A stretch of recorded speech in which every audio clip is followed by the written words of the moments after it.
Avengers और squirrels की लड़ाई शुरू हो जाती है। और जब उस लड़ाई में स्क्रल्स हार रहे थे, तब स्क्रल्स ने एक और चाल चली, जिसकी मदद से उन्होंने जेनेट वैन डाइन यानी कि द वॉस्प को एक केमिकल बॉम्ब में बदल दिया।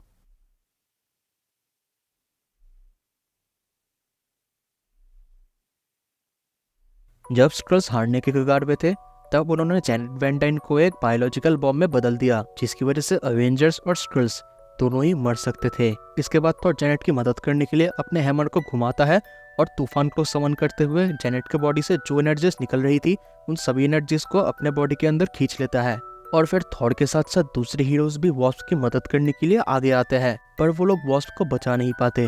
वॉस्प, जो कि एक अवेंजर के साथ साथ एक फाउंडिंग मेंबर थी, वो बीच सेंट्रल पार्क में मारी जाती है। असल में स्क्रल्स इंसानों को कभी समझ नहीं पाए, क्योंकि अगर वो इंसानों को समझते तो उन्हें पता चलता कि जो कोई भी बचेगा वो इस मौत का बदला जरूर लेगा। और ऐसा हुआ भी, क्योंकि सारे लोग वहाँ पे जेनेट के मौत के बदले की आग में जल रहे थे। इसके बाद वुल्वरीन के साथ साथ सभी हीरोज घायल पड़े स्क्रल क्वीन के ऊपर अटैक करने के लिए आगे बढ़ते हैं। और तब स्क्रल क्वीन कॉन्स्टेंटली कहने लगती है कि वो मुझसे प्यार करते हैं, वो मुझसे प्यार करते हैं। और जब वुल्वरीन स्क्रल क्वीन को मारने के लिए उसके ऊपर जंप करता है, उससे पहले एक एनर्जी प्लस स्क्रल क्वीन को खत्म कर देती है। और तब सभी लोग पीछे मुड़ के देखते हैं, क्योंकि एक ही आदमी ने वो शॉट लिया था, जो कोई और नहीं बल्कि वो नॉर्मन ऑसबॉर्न था। नॉर्मन ऑसबॉर्न ने अपनी फाइनल किल शॉट ले ली थी और दुनिया भर के सारे नेटवर्क ने उसको कवर किया था। इस प्लेनेट पे रहने वाले सभी लोगों को पता चला कि स्क्रल क्वीन को नॉर्मन ऑसबॉर्न ने खत्म किया था। इसके बाद नॉर्मन ऑसबॉर्न सभी स्क्रल्स से कहते हैं कि कोई भी स्क्रल बचने ना पाए। और तब हम देखते हैं वहाँ पे आयरन मैन आ जाता है अपने पुराने सूट में। और तब आयरन मैन वहाँ पे आते हुए सभी लोगों से कहता है कि जो लोग उठ सकते हैं वो लोग मेरे साथ, क्योंकि हमें स्क्रल शिप को गिराना है, इससे पहले वो लोग भाग जाए। इसके बाद मिस मार्वल आयरन मैन से पूछती है कि क्या तुमने देखा उन लोगों ने जेनेट के साथ क्या किया। तब आयरन मैन कहता है कि हाँ, मैंने देखा। इसके बाद सभी हीरोज आसमान की तरफ बढ़ते हैं और फिर सभी हीरोज उन स्क्रल शिप को तबाह करना शुरू कर देते हैं। जब सभी लोग स्क्रल शिप को तबाह कर रहे थे, तब टोनी सभी लोगों से कहता है कि सभी स्क्रल्स को ना मारे, क्योंकि उन लोगों को बंदी भी चाहिए। इसके बाद जब टोनी स्टार्क स्क्रल शिप को स्कैन करता है, तब वो हैरान हो जाता है। और तब टोनी स्टार्क एक स्क्रल शिप को ओवरराइड करके धरती पे ले आता है। और जब उस शिप का दरवाजा खुला, तब सारे हीरोज अपने हथियार को लेके तैयार खड़े थे, क्योंकि उन लोगों को नहीं पता था कि उस शिप के खोलने से वहां से क्या निकलेगा आखिर। और जब उस शिप का दरवाजा खुला, तब हमें वो लोग दिखते हैं जिन लोगों की जगह असल में स्क्रल्स ने ले रखी थी। सभी लोग अपने असली साथियों को पाके बहुत ज्यादा खुश थे। और तब डॉक्टर हैंक पैम थॉर को देख के कहता है कि थॉर, तुम वापस आ चुके हो, क्या तुम ठीक हो। तब थॉर कहता है कि हाँ मेरे दोस्त। इसके बाद हैंक पैम सभी लोगों से जेनेट के बारे में पूछता है, पर सभी लोग चुप रहते हैं। पर दूसरी तरफ हम देखते हैं जेसिका जोन्स को, जो परेशान दिख रही थी। और तब जेसिका जोन्स को देखते हुए मिस मार्वल उससे पूछती है कि आखिर उसे क्या हुआ है। जेसिका जोन्स इसलिए परेशान थी क्योंकि वो जार्विस को देखती है, और फिर जार्विस को देखते ही वो बहुत जोर से चिल्लाती है। और फिर वो उड़ के अपने घर की तरफ चली जाती है। और फिर घर में जाके वो देखती है कि वहाँ पे उसका बच्चा नहीं है। और तब जेसिका को फॉलो करते हुए उसके पीछे पीछे मिस मार्वल और ल्यूक केज भी आ जाता है। और तब जेसिका ल्यूक से कहती है कि उसके बच्चे को वो लोग ले गए हैं, और ये कह के वो बहुत जोर से रोने लगती है। पर अब सब कुछ हो जाने के बाद सवाल ये उठता है कि स्क्रल्स ने इंसानों को आखिर क्यों नहीं मारा। तब स्क्रल प्रिजनर्स बताते हैं कि एक सिस्टम के अंदर घुसने के लिए उन लोगों को ओरिजिनल जेनेटिक मटेरियल को हमेशा जिंदा रखने की जरूरत थी। इसके बाद पुराने हाउलिंग कमांडोज के मेंबर्स निक फ्यूरी को देखते हैं, और तब निक फ्यूरी कुछ ना कह के वहां से चले जाते हैं। दूसरी तरफ एक शील्ड एजेंट बॉबी मॉर्स से पूछती है कि क्या वो एक शील्ड एजेंट है, जिसके जवाब में बॉबी मॉर्स हाँ कहती है।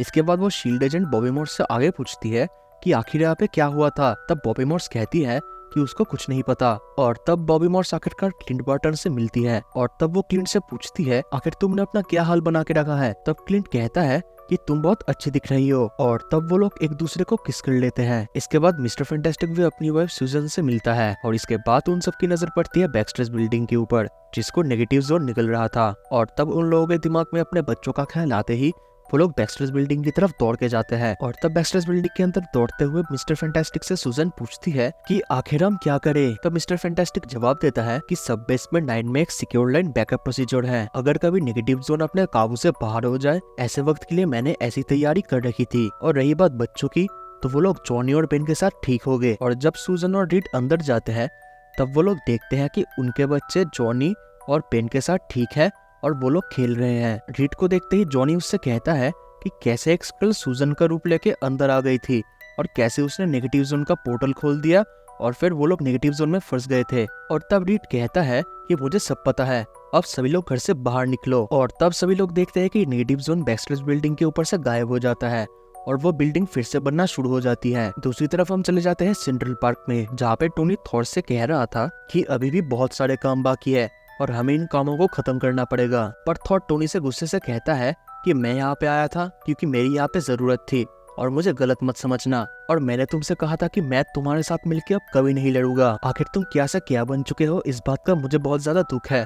और शायद मैं अकेला नहीं हूँ कि मैं सिर्फ अकेला नहीं हूँ, इसको ये दिख रहा होगा कि इन सब की जिम्मेदारी किसके कंधों के ऊपर आती है। और ये कह के थॉर वहां से चला जाता है और इसके बाद कैप्टन अमेरिका भी उस जगह को छोड़ के वहां से चले जाते हैं। इसके बाद केट बिशप हल्कलिंग से पूछती है कि क्या वो ठीक है, जिसपे हल्कलिंग कहता है कि मैं अपने लोगों के बारे में बहुत अच्छी तरह से जानता हूँ, ये वो नहीं है जिसके लिए स्क्रिल एम्पायर खड़ा होता है, ये तो आतंकवाद है। तब केट पूछती है कि मुझे एक बात समझ नहीं आ रहा, इतने सारे प्लेनेट होने के बावजूद इन लोगों को सिर्फ धरती ही क्यों चाहिए थी। जिसपे वो स्क्रल कहता है कि हमारे पास नहीं है, हमारे लोगों के ऊपर मुसीबत आई थी, हमारा कोई भी प्लेनेट अब नहीं बचा, हमारा भगवान ही हमारा आखिरी सहारा था और हमारे पास बस यही मौका बचा था। इसके बाद हम चले जाते हैं व्हाइट हाउस पे, जहाँ पे प्रेसिडेंट बोल रहे थे कि टोनी स्टार्क सबसे ऊपर था, वो इस दुनिया का इंचार्ज था, सिर्फ वही एक था जिसने हमें कहा था कि वो हमारी रक्षा करेगा, पर वो नहीं कर पाया। हमें एक दूसरे के साथ लड़ने में कम टाइम बिताना चाहिए और ज्यादा टाइम बाहर की मुसीबतों का ध्यान रखने में बिताना चाहिए। हमें अब टोनी स्टार्क की कोई जरूरत नहीं, इसलिए टोनी स्टार्क को अपने पोजीशन से हटा दिया जाएगा और अब शील्ड को भी बंद कर दिया गया है। शील्ड को एक ऐसे ऑर्गेनाइजेशन के साथ रिप्लेस किया जाएगा जो शील्ड से भी ज्यादा सुपीरियर